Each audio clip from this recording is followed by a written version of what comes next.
따라합시다. 예수님을 증거하는 자. 예수님을 증거하는 자. 오늘 우리가 읽은 본문 말씀에는 증거라는 말이 불어 12번이나 반복해서 나오고 있습니다. 증거라는 말은 뭐냐? 어떤 확실하고 분명한 것을 증명하는 근거를 증거라고 합니다. 그럼 예수님은 뭘 증거하러 오신 분이냐? 내가 하나님이 보낸 자요, 내가 심판자요, 내가 구원자라는 것을 증거하는 것을 말하는 겁니다. 예수님은 특별히 증거받을 일이 없음에도 불구하고 오늘 증거라고 말하고 있습니다.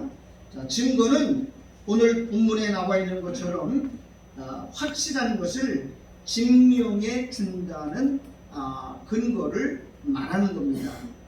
자, 오늘 유대인들은 예수님을 향해서 네가 하나님의 아들의 증거가 뭐냐라고 반문하고 물어보고 있어요. 그런데 예수님은 내가 하나님을 보낸 내가 하나님의 아들이고 내가 하는 일이 곧 하나님이 나를 증거하는 것이다 라고 말하는 거죠. 인간들이 사는 시대, 이 만물의 역사는 다 변합니다. 뭐 강산도 10년이면 변한다 그러죠. 이 땅의 육신의 꽃, 물질의 꽃은 다 변해요. 오래되면 낡고 오래되면 썩고 오래되면 사라지는 거예요. 그러나 변하지 않는 것이 하나 있어요. 그게 뭐냐? 영적인 것입니다. 하나님에는 절대 변하지 않습니다. 오늘 히브리 13장 8절에 보면 예수 그리스도는 그랬어요. 어제나 오늘이나 영원토록 동일하시다. 이 말은 뭐냐? 변함이 없다는 겁니다. 변한다는 것은 가치가 없는 거예요. 변한다는 것은 쓸데없는 거예요. 여러분, 인간이 왜 가치가 없어요? 죽으니까, 썩으니까. 그나마 변하지 않는 것. 하나님은 영원히 변하지 않기 때문에 존귀하고 가치 있고 유익한 것입니다. 하나님은 보이지 않는 하나님이신데 하나님을 볼 수도 없는 하나님인데 하나님을 볼 수 있게 하는 게 뭐냐? 피조물이에요. 하나님은 모든 피조물 속에 하나님의 신성과 하나님의 영광과 능력을 다 보이도록 만들어놨어요.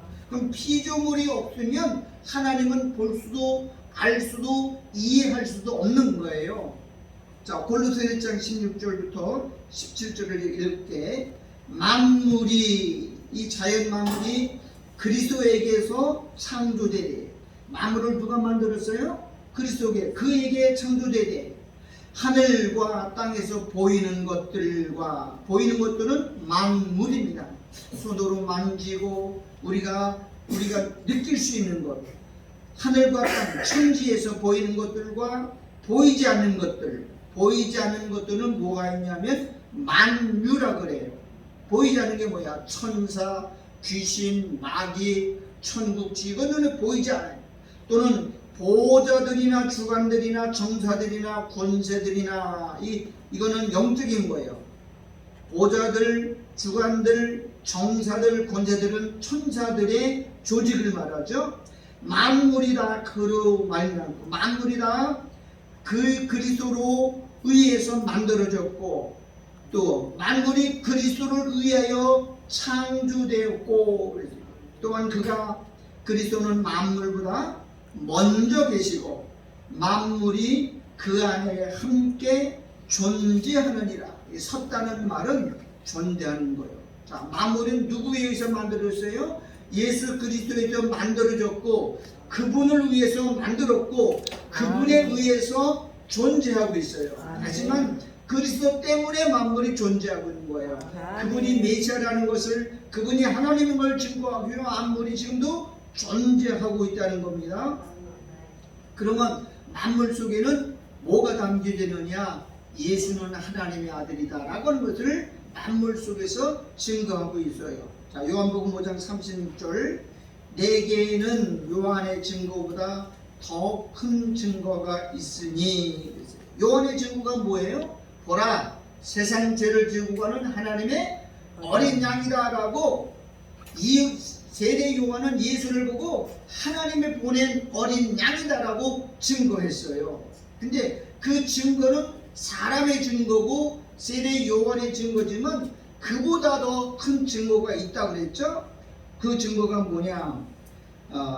그 증거는 아버지께서 내게 주사 이루게 하시는 역사, 곧 나의 하는 그 역사가 아버지께서 나를 보내신 것을 나를 위하여 증거하는 것이다 그랬어요.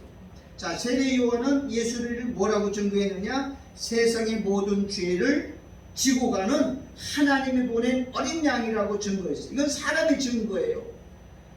유대인들은 그 증거를 봐고도 믿지 않았어요. 그런데 그 증거보다 더 큰 증거 있는데, 사람의 증거와는 하나님 아버지의 증거라. 그럼 아버지의 증거가 뭐냐?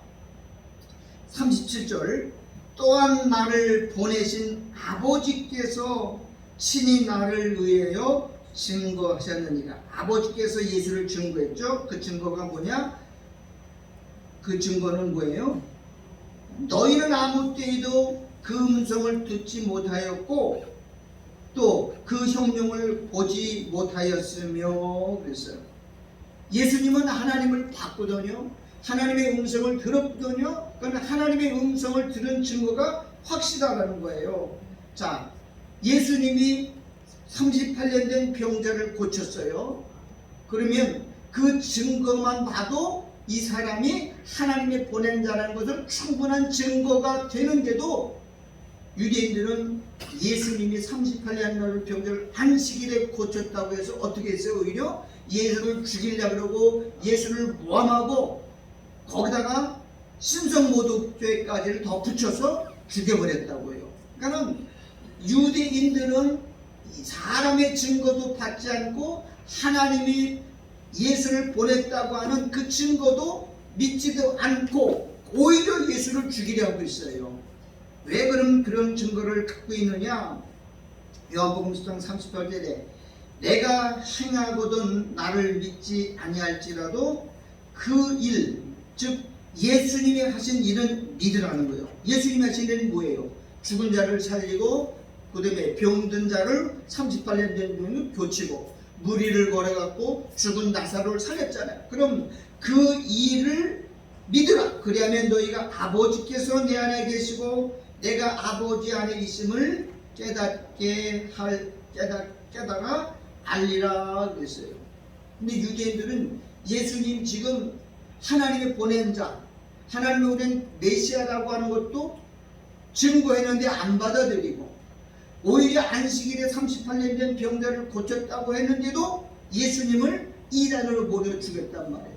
그러면 다른 증거가 필요하지 않잖아요. 왜 그 증거를 믿지 않느냐? 그 속에는 뭐냐? 성령이 없기 때문에 믿지 않는 겁니다. 여러분, 예수님이 세운 언약은 피로 세운 새 언약입니다. 그죠? 그 새 언약을 믿는 사람, 즉 오늘 우리 찬양대가 부른 예수의 보혈이 아니면 우리가 어찌 구원받고 예수의 보혈이 아니면 어찌 우리가 영생이 있습니까? 그게 예수를 증거하는 거거든요. 예수님은 이 땅에 뭐 하러 오셨어요? 하나님을 증거하러 오신 거예요. 그 증거가 뭐예요? 십자가에 죽은 거잖아요. 자, 요한복음 거기 마태복음 26장 저희가 먹을 때 예수께서 떡을 가져다 축복하시고 떼어 제자들에게 주시니 가라사대 받아 먹으라. 이것이 내 몸이라 하시고 또 잔을 가져다 살해하시고 저희에게 주시니 가라사대 너희가 다 이것을 마시라. 먹고 마시라. 이것은 죄 사함을 얻게 하려고 많은 사람을 위하여 흘리는 바 곧 뭐라고 그랬어요? 나의 피, 언약의 피니라 그랬어요. 예수님 뭐 하기 위해서 오셨어요? 죽기 위해 오셨어요. 왜? 죽어야 우리를 살리기 때문에. 그래서 피 흘림이 없이는 죄 사함이 없다라고 성경에 못 박았어요. 그런데 사람들은 새 언약을 안 믿어요. 유대인들은 지금 왜 예수를 거역하는지 아세요? 옛 언약, 구약을 믿고 있기 때문에 그래요. 구약이 뭐예요? 율법을 줬는데 율법을 지키면 의를 얻는 것은 확실하고 분명해요. 그러니까 유대인들은 그 율법을 철저히 지켰어요. 그런데 사실 율법은 지키라고 준 게 아니거든요. 지킬 수도 없어요. 613가지나 된 율법 중에 하나만 어겨도 어떤 거예요? 다 무너지는 거잖아. 그들은 율법을 철저히 지켰다고요. 그런데 예수님이 뭐라고 그런지 알아요? 여자에게 음욕만 품어도 간음한 거고, 남을 미워만 해두고도 살인한 것이고, 거짓말만 해도 도둑질을 한 것이고, 탐심만 가져도 독주한 거. 그러니까는 율법은 사람이 지킬 수 없는 거예요. 율법 준 목적은 너희는 죄인이다. 너희들은 구원받을 수가 없다. 진노에 임박했다. 그러니 율법은 뭐냐? 따르다 몽학선생이다. 너희들은 구원받을 수 없으니 저기 저 몽학선생이라고는 예수에 가야만, 즉 자기가 구원받을 수 없기 때문에 예수를 믿어야만 의를 얻을 수 있다는 것을 알려주는 오늘날 말하면 가정교사와 같은 거예요. 근데 유대인들은 그걸 모르고 왜 그럴까요? 눈이 열리지 않아서, 귀가 열리지 않아서 자기 고집 때문에 그런 거예요. 여러분, 성경은 잠언 20장 11에 사람이 보는 눈과 듣는 귀는 다 여호와께서 주신 것이라고 했어요. 만드신 거예요. 창조한 거예요. 그러니까 눈이 있어도 영안을 열어주지 않으면 영계를 보지 못하고, 귀가 있어도 하나님의 음성을 듣지 않은 귀를 주시면 들을 수가 없는 거예요. 왜? 죽은 자는 못 들어요. 죽어 있기 때문에 못 듣는 것이라고 말했어요. 그러니까는 유대인들은 자기 의를 가지고, 자기 행함을 가지고 예수님 앞에 나오려고 했어요. 여러분, 하나님은, 성부 하나님은 거룩한 분이에요. 성부 하나님은 완전한 분이에요. 성부 하나님은 무서운 심판하시는 하나님이에요. 그래서 하나님 옆에는 아무도 나갈 수 없어요. 왜? 죽기 때문에. 그러면 어떻게 했느냐? 그래서 아버지와 아들이 합의했어요. 하나님이 인간을 만나면 인간 다 죽으니까 내가 중보자가 되어서 죄 문제를 해결하고 하나님과 다리를 놓겠습니다. 그게 누구냐? 성자 예수님이에요. 모든 이 세상 종교는 다 직접 인간이 신에게 나가요. 부처나 이슬람교나 마호메트나 모든 종교는 다 인간이 직접 신에게 나가는 거잖아요. 가서 빌고 살려달라고 조아리고 구하는 거잖아요. 근데 기독교는 중보자, 반드시 중보자를 통해서만 만날 수 있는 게 기독교예요. 중보자가 왜 필요해요? 죄 문제는 인간이 해결할 수 없기 때문에 하나님이 대신 중간에서 해결해주고 그걸 믿음으로 근거로 주는 거예요. 그래서 오늘 예수님의 피를 믿는 거예요. 예수님의 십자가를 믿는 거예요. 이게 구원의 근거가 되는 거예요.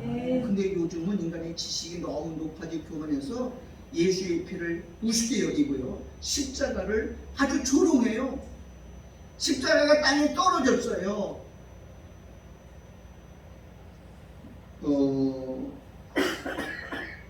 구약 성경에 열왕기상 17장에 보면 엘리야라는 사람이 나오죠. 엘리야라는 사람이 나오는데 하나님이 엘리야를 왜 보냈느냐? 이스라엘을 구원하라고 보냈어요.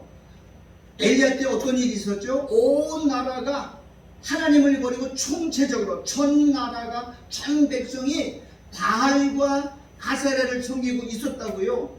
그러니까 하나님이 엘리야를 본 것은 하나님이 진짜 신이냐, 바알과 아세라가 진짜 신이냐를 보내려고, 구별하려고 보냈다고요.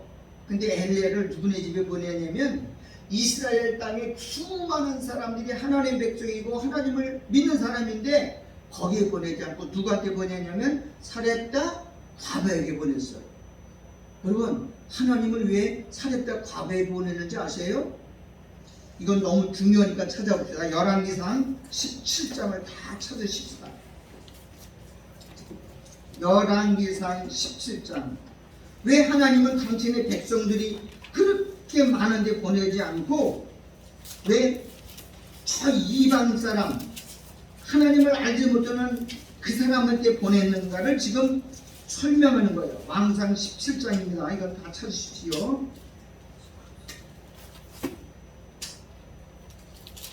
2절 읽을게요. 여호와의 말씀이 에리야에게 임하여 가라사대 엘리야야 너는 여기를 떠나 동으로 가서 요다 앞 그리 시냇가에 숨고 그 시냇물을 마시라. 내가 까마귀들을 명하여 너를 먹이게 하리라. 쭉 넘어가서 8절에 여호와의 말씀이 엘리야에게 임하여 가라사대 그랬어요. 이제 물이 떨어졌어요. 떡도 까마귀가 준 떡도 고기 다 떨어졌고 물도 떨어졌어요.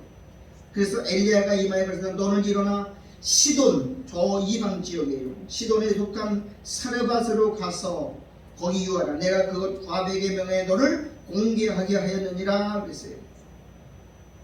자, 너는 일어나 사르밧으로 가서 성문에 이를 때에 한 과부가 그곳에서 나뭇가지를 줍느니라. 뭘 주소요? 이에 불러가로되 청건대에 그들을 그릇에 물을 조금 가지고 나로 마시게 하라 그랬어요. 저가 가지러 갈 때 엘리야가 저를 불러 가로되 청건대 네 손에 떡 한 조각을 내게로 가져오라. 저가 가로되 당신의 하나님 여호와의 사심을 가리켜 맹세하는 나는 떡이 없고 다만 통에 가루 한 움과 병에 기름 조금뿐이라. 내가 뭘 주소요? 나뭇가지 두 옷을 주어다가 나와 내 아들을 위하여 음식을 만들어 먹고 그 위에 죽으리라. 그런데 여기서 계속 이렇게 반복해서 나오는 단어가 있느냐면 나뭇가지를 주는다는 거예요. 아니 왜 나뭇가지를 주는 단어가 왜 반복 지금 12절대로 나오고 또 그 안에 보니까는 13절에 보니까는 왜 나뭇가지를 주는다는 말이 왜 반복되다 나오는지 아세요? 나뭇가지는 뭐예요? 십자가예요. 십자가. 엘리야의 그 보낸 사렙다 과부는 이스라엘 백성들이 택한 백성들이 그렇게 많아도 그들은 뭘 안 믿어요? 예수님의 십자가를 안 믿는 거예요. 대신 누구를 믿어요? 돈 주고 부요함을 주고 평안함을 주는 바알과 아세라를 신었어요. 나뭇가지는 뭘 상징하냐면 십자가예요. 예수는 어디에 달려요? 나무에 달려요. 나무에. 나뭇가지는 떨어진 십자가를 말하는 거예요. 근데 다른 사람들은 다 짓밟아버리고 무시했는데 누구만 그 나뭇가지를 주어요? 사렙대 과부는 나뭇가지를 주어다가 나뭇가지를 그러니까 십자가를 붙여놓은 거예요. 여러분 이걸 놓치지 마세요. 우리는 많은 사람들이 이걸 우습게 보여요. 왜 엘리야를 거기 보냈어요? 그 집은 뭐 하는 집이에요? 나뭇가지를 줍고 있는 사람이에요. 에스겔서 8장을 한번 더 보세요. 이것도 우리가 꼭 중요한 것이기 때문에 에스겔서 8장입니다. 에스겔서 8장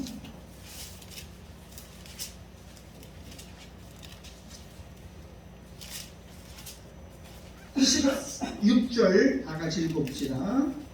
16절 다 같이 읽어봅시다. 시작. 그가 또 나를 데리고 들어가서 보니 여호와의 전문 앞 견관과 제단 사이에 약 25인이 여호와의 전을 등지고 낫을 동으로 향하여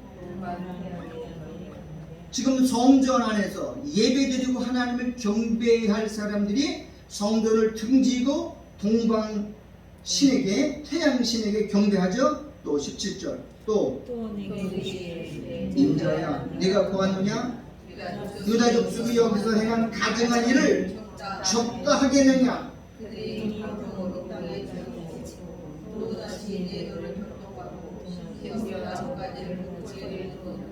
아니 지금 하나님 성전에서 하나님 경배하는 게 아니라 하나님을 등지고 하나님을 등 돌리고 동방 태양에게 경배, 그것도 가증한 죄인에도 그보다 더 가증한 죄가 또 있다고 그랬어요.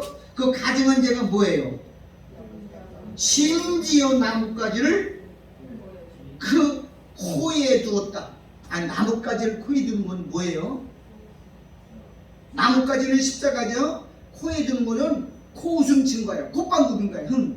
십자가가 우리를 구원한다고? 십자가 믿어야 된다고? 이게 바로 뭐냐? 나뭇가지를 코에 두는 거예요. 여러분 우리가 말하면 그래요. 코웃음 친다 그러죠? 콧방귀 끈다 그러죠. 사람들이 남을 무시할 때 그러면서 그게 무슨 능력이 있어 이렇게 말하잖아요. 지금 우상 숭배하는 것보다 동방태양보다 더 큰 가증한 죄가 뭐냐? 나뭇가지를 코에 둔 거라고요. 그래서 어떻게 됐냐고 그랬어요. 그 다음에 18절 읽어봐요. 그러므로 분노로 갚아 아껴보지 않고 긍휼을 베풀지도 아니하리니 그들이 큰 소리로 내 귀에 비로질할지도 내가 듣지 아니하리라 그랬어요. 지금 마지막 시대에 우리가 살고 있잖아요. 지금 십자가를 다 내려요. 여러분 천주교는 십자가 꺾어진 지 오래되고 십자가에다 닭을 달아놨다고요. 십자가에다가 양을 달아놓은 교회도 많고요. 이건 십자가를 모독하는 거예요. 그만큼 예수의 희생과 예수의 보혈의 능력을 무가치게 여기는 거예요. 그러니까 엘리야를 왜 거기에 보냈어요? 다른 사람은 다 십자가를 붙들고 짓밟고 다니고 십자가가 땅에 떨어졌는데도 상관치 않은데 사렙대 가보면 뭘 주어요? 그 십자가를 붙들어. 그러니까 거기 그 집에 하나님 애를 걸어서 그 집에 통에 가루가 마르지 않고 병에 기름이 마르지 않게 3년 반을 공개하는 거예요. 그 집이. 왜? 그 집만 뭐를 의지해요? 하나님의 십자가 보혈을 의지하기 때문에. 마지막 때는 십자가 다 땅에 떨어져. 십자가 안 주는 거예요. 세상 축복, 세상 영광, 세상 쾌락 이런 것만 잘 먹고 잘 사는 것만 증거하는 거예요. 그게 복음이 변질됐다는 거예요. 새 언약을 깨뜨려 버렸다는 거예요. 우리가 사는 시대가 그렇거든요. 안양시 기독교 연합회에서 안양시는 절전으로 해서 십자가 다 불끄게 됐어요. 다 껐어요 지금. 그 종시세 하룻밤에 얼마나 나온다고. 한 달 교야 3,000원 4,000원 나와. 근데 전기 전략한다고 십자가를 다 끄자 그래서 다 꺼버렸다니까. 이게 말이 되는 거예요? 온 세상을 어둡게 만드는 흑암의 마귀의 말이라잖아요. 그러니까 지금은요 마지막 때예요. 십자가 던지니 붙잡고 승리하자는 말은 이제는 지나간 옛말이 됐어요. 그만큼 사람들이 교만한 거예요. 엘리야 때도 그랬어요. 엘리야 때도 온 나라가 하나님 버리고 다 알고 하잖아. 물질 축복 돈 명예 그게 있는 거예요. 지금요 예수님이 나는 하나님을 보낸 세상을 심판하러 왔다 그러니까는 너 증거대라 그랬어요. 그랬더니 그 증거 예수님의 증거가 뭐라고 그랬어요? 자 보세요. 31절 봅시다. 요한복음 5장 본문을 봅시다. 내가 만일 나를 위해 증거하면 내 증거는 참되지 아니하되 나를 위하여 증거하는 이가 따로 있으니 나를 위하여 증거하는 그 증거가 참인 줄 아노라. 증거는 몇 명 있어야 확실히 증명이 되냐면 두 사람이 증인이 있어야 그 증거가 확실히 인정받는 거예요. 법원에서도 한 사람의 증거는 채택이 안 됩니다. 반드시 몇 사람? 두 사람이나 이상이 돼야 그 증거가 맞다고 하는 거예요. 그럼 예수님은 네가 하나님의 아들이냐? 그래 내가 하나님의 아들이야. 그러면 자기가 말만 해도 안 되잖아. 근데 또 하나의 증거가 있는데 그 증거는 누구냐? 나를 위해 증거하는 이가 따르으니 그거 참이다. 33절 너희가 요한에게 사람을 보내면 요한이 진리에 대해서 증거해. 요한은 누구에 대해서 증거했어요? 진리, 예수에 대해서 증거했다고요. 세상 죄를 지고 하는 하나님의 아들이다. 그러나 나는 사람에게서 증거를 취하지 않았노라. 다만 이 말을 하는 것은 너희로 구원을 얻게 하려 함이니라. 자, 내게는 36절 내게는 요한의 증거보다 더 큰 증거가 있으니 아버지가 내게 주사 이루게 하시는 역사 곧 나의 하는 그 역사가 아버지께서 나를 보내신 것을 나를 증거하는 것이요 그랬어요. 또한 나를 보내신 아버지께서 친히 나를 증거하셨느니라 그랬어요. 그러면 예수님도 자기가 하나님의 아들이라는 걸 증거했고 하나님도 예수님이 내가 보낸 증거를 했어요. 그 증거가 뭐냐면 내가 하는 일이에요. 예수님이 하신 일이에요. 어떤 일이 했어요? 병자를 고치고 또 무덤에서 죽은 나사로를 살리고 그리고 많은 기적을 일으킨 게 뭐냐? 예수님이 하나님의 아들이라고는 세상을 심판하고 구원할 심판자를 증거하는 거잖아요. 그런데 그 증거도 안 받아들이는 거예요. 그런데요, 여러분, 예수님은 그 사람들에게 그걸 증거할 이유도 없어요. 예수님은 사람의 증거를 필요로 하는 게 아니에요. 자, 예수님은 하나님의 아들이고 예수님은 하나님이세요. 그죠? 그런데 사람들이 당신은 하나님이라 인정해줘야 신이 되는 건 아니에요. 예수님 사람이 당신은 신이 아닙니다라고 한다고 해서 그 사람의 증거로 때문에 기분 좋아하고 기분 나빠지는 게 아니에요. 예수님은 사람이 인정하든 인정하지 않든, 사람이 증거하든 증거를 받아들이지 않든 그분은 여전히 하나님이세요. 아멘. 왜? 그분은 홀로 하나님이시기 때문에 그렇습니다. 하나님은 피조물이 인정해서 하나님 된 게 아니에요. 너희들 내가 하나님이야 인정해줘도 되는 게 아니고, 너희들이 인정하든 인정하는 나는 여전히 하나님이라고요. 예수님은 사람의 증거를 취하려고 온 게 아니에요. 왜? 그 사람들은 죽은 사람이거든요. 죽은 자들에게서 무슨 당신이 하나님이라고 인정받아도 하나님이 기뻐하고, 하나님이 죽은 사람들이 하나님이라고 인정하지 않는다고 해서 예수님이 기분 나쁘고 속상한 이유가 하나도 없는 거예요. 왜? 죽은 자는요, 수에 칠 가치가 전혀 없기 때문이거든요. 자, 저기 볼게요. 자, 에레미야 31장 제가 읽을 테니까 따라오세요. 나 여호와가 말하나 보라, 날이 이르리니 내가 이스라엘 집과 유다 집에 새 언약을 세우리라 그랬어요. 새 언약은 뭐냐? 십자가의 언약이거든요. 오일의 언약이에요. 나 여호와가 말하나 이 언약은 내가 그들의 열조의 손을 잡고 애굽 땅에서 인도하여 내던 날에 세운 것과 같이 아니할 것은, 이 언약, 이스라엘 백성들 애굽에서 구출할 때 가지고 맺은 언약이 뭐냐? 옛 언약이에요. 무슨 언약? 옛 언약은 율법의 언약이에요. 이 율법 지키면 내가 너희들을 복주고 구원해 줄게. 그런 게 옛 언약인데, 근데 그 언약은 다 깨졌어요. 유대인들이 못 지켜서 깨졌어요. 그러고 보세요. 아니, 내가 그들이 남편이 되었어도 그들은 내 언약을 파하였으며 깨뜨렸어요. 자, 32절 33절 나 여호와가 말하노라 그러나 그날 후에, 이제 구약 후에 이제 신약이 왔어요.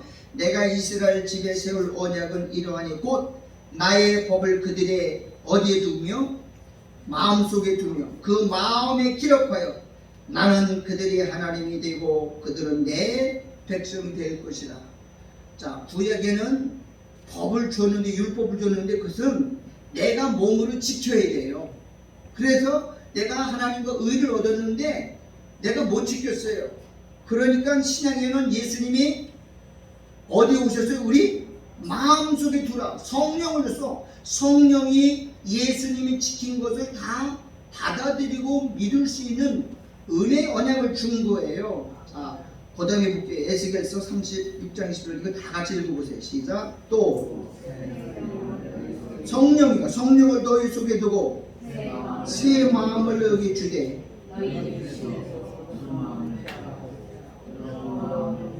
그래, 우리의 마음, 강팍한 마음을 성령을 주셔서 마음을 감동시켜서 예수를 믿을 수 있는 성령을 주시는 거예요. 그러니까 성령 받은 사람만 예수 믿는 거예요. 유대인들은 성령이 없기 때문에, 옛 언약이기 때문에 십자가도 안 믿고 예수님의 그 보혈을 전혀 안 믿는 거예요. 27절 보세요. 읽으세요. 시작. 또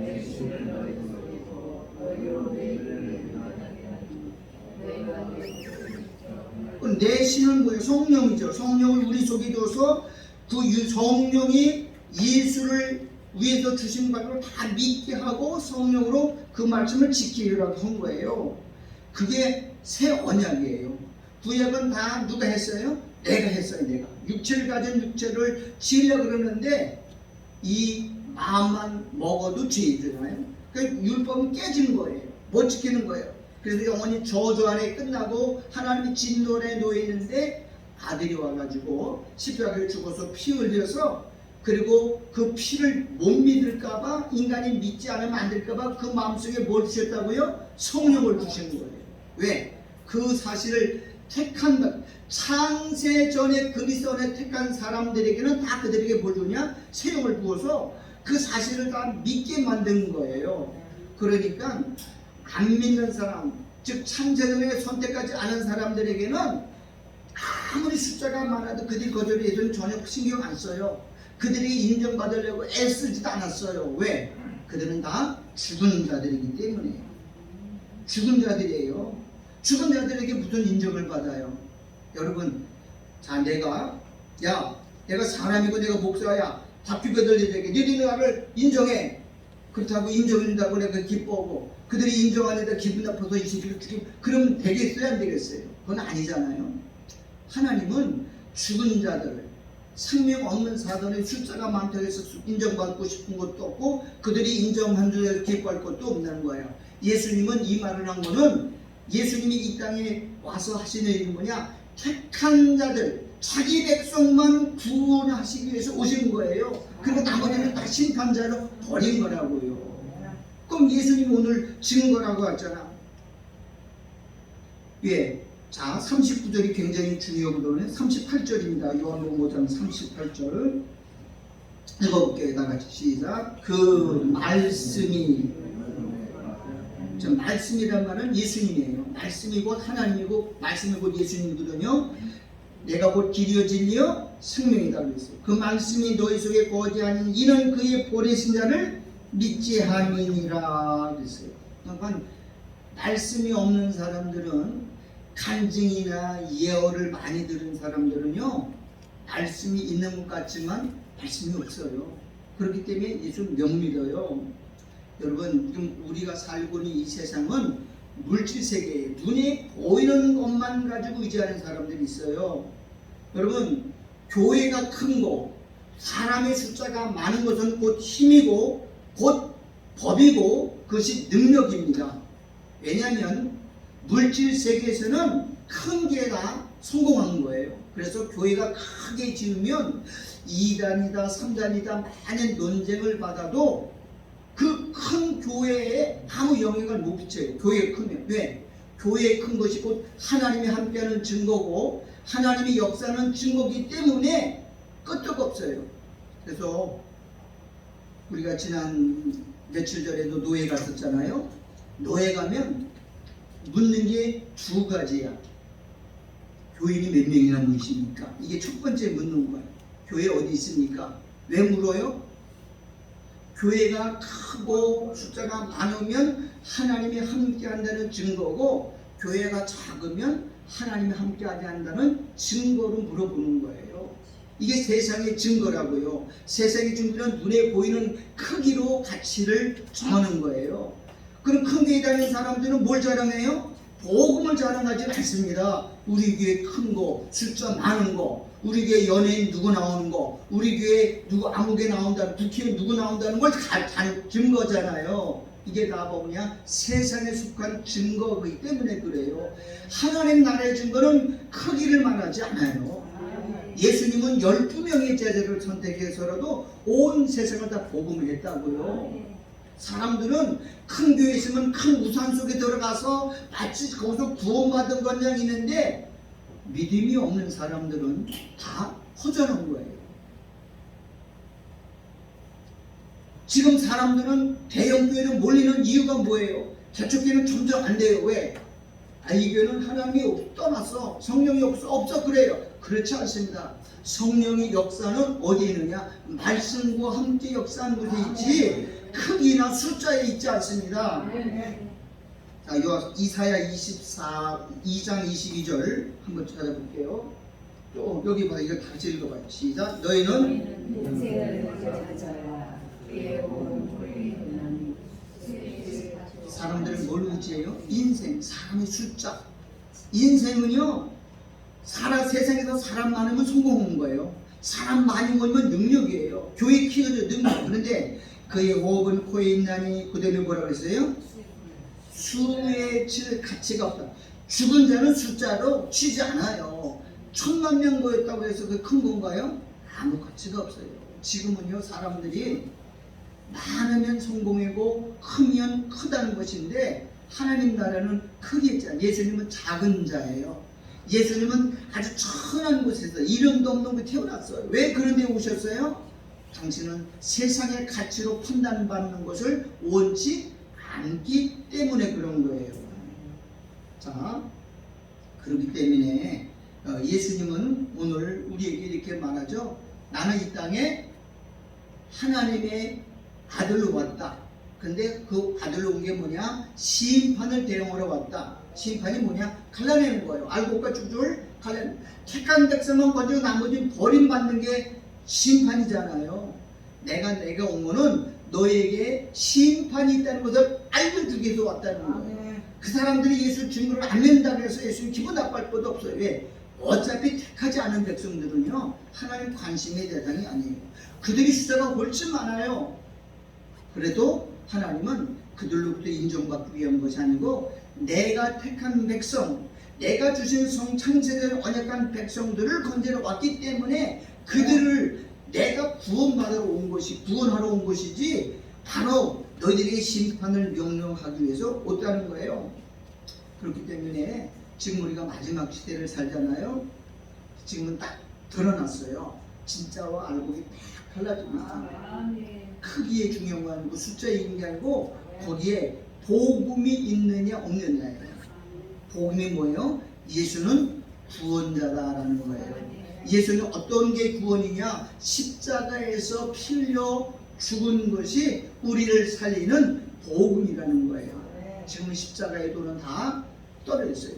십자가의 도가 멸망하는 자들에게는 뭐라고요? 조롱과 멸시의 대상이지만 구원받는 우리에게는 십자가는 하나님의 능력이요 하나님의 지혜라고 고린도전서는 말하고 있어요. 여러분 십자가 사람들 보면 조롱해요. 초대기도 그랬잖아요. 야 너 십자가에서 내려요. 그럼 우리가 믿을 텐데. 그래도 조롱했다고. 지금도 마지막 때에 십자가가 사람을 구원해. 예수님 저 죽어도 죽었는데 하고 조롱하잖아요. 그러나 십자가는 조롱내는 하나님 살아계셔요. 사람들이 가치 없는 것을 통해서 우리를 구원시킨다고요. 여러분 우리가 하나님 나라를 건설하는 것은 크게 있는 게 아니에요. 예수 안에 있어요. 우리는 누구 안에 있어요? 그리스도 안에. 결코 우리는 정죄함이 없다니까. 왜?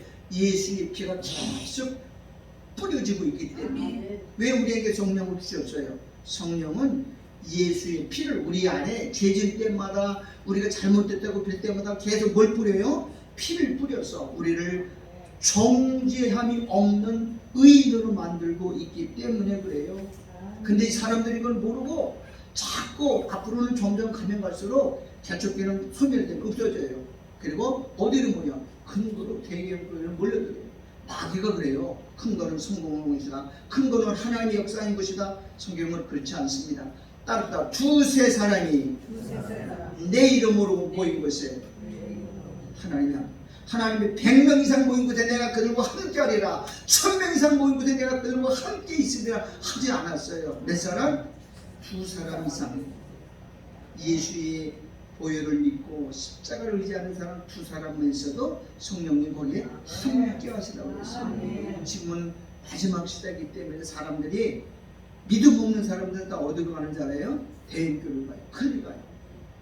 큰 교회 가면 뭐가 거기 속에 우산 속에 있으면 많은 군중심에 의해서 안정함을 얻지만 거기는 참된 평안이 없어요. 믿음은 들음에서 나고 들음은 그리스도의 말씀이고 말씀을 들을 때 믿음이 생기는 거지 간증이나 예언이나 어떤 무슨 프로그램에 의해서 신앙이 유지되는 건 결코 아님을 알아야 됩니다. 예수는 말씀 속에 함께 하시고요. 말씀이 역사하는 곳에 성령이 동행하시는 거예요. 여러분 말씀을 의지하시고 성령과 동행하시는 하나님의 백성들, 하나님의 자녀들 되기를 주의 이름으로 축원합니다. 아멘. 기도하겠습니다.